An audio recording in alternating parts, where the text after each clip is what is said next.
Hi hello എവിടേക്കാണ് രണ്ടും കൂടി ഇറങ്ങിയിരിക്കുന്നത് വിചാരിക്കുന്നുണ്ടാവും. ഇതെൻ്റെ ഫ്രണ്ട് മാത്രമല്ല എൻ്റെ റിലേറ്റീവ്സും കൂടിയാണ്. അതാ തലയിൽ ക്യാപ്പൊക്കെ ഇട്ടിരിക്കുന്നത് കണ്ടില്ലേ. ഞാൻ പറയാട്ടാ കാര്യം ഇതാ ഞങ്ങൾക്ക് നോട്ട്സൊക്കെ തന്നിട്ടുണ്ട്. വേറെ ഒന്നുമല്ല, ഇതാ നിൽക്കണ മേഡം കണ്ട ഫാഹിദ മേഡം 2 ദിവസത്തെ ക്ലാസ് പറഞ്ഞിട്ട് ഇറങ്ങിയതാണ്. ഒന്നുമല്ല, കേക്ക് ഉണ്ടാക്കാൻ പഠിക്കാൻ വേണ്ടിയിട്ട് ഇറങ്ങിയതാണ് കേട്ടോ. മാഡത്തിനെ കുറിച്ച് പറയുകയാണെങ്കിൽ ഫാഹിദ മാഡം സ്വന്തമായിട്ട് ഇൻസ്റ്റിറ്റ്യൂട്ടുള്ള ആളാണ്. നാഷണൽ ലെവൽ വരെ ക്ലാസ് എടുത്തുകൊണ്ടിരിക്കുന്ന ആളാണ്.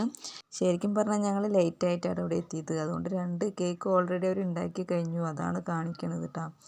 പിന്നെ എന്താ പറയുക, ഞങ്ങൾ എത്തി കഴിയുമ്പോഴേക്കും പിന്നെ ലഞ്ച് ബ്രേക്കായി. ഇതാ റൈസ്, ഒരു മുട്ട, അതൊക്കെ കഴിച്ച് കഴിയുമ്പോഴേക്കും പിന്നെ എല്ലാ കേക്കുകളൊക്കെ അവിടെ നിരത്തി വെച്ചിട്ടുണ്ട്. ഇപ്പോൾ 2 ദിവസത്തെ ക്ലാസ് പറഞ്ഞില്ലേ, അതുകൊണ്ട് നാളെ ആയിരിക്കും ഐസിങ് എടുക്കുന്നത്. അപ്പോൾ പിന്നെ ഇതാ ഇസാഫിൻ്റെ ഒരു ഫൗണ്ടേഷൻ ഭാഗമായി ചെറിയൊരു സംരംഭം തുടങ്ങാനുള്ള ഒരു മീറ്റിംഗ് ആണ്. അപ്പോൾ നെക്സ്റ്റ് ക്ലാസ്സിൻ്റെ വീഡിയോ ആയിട്ട് വരാം.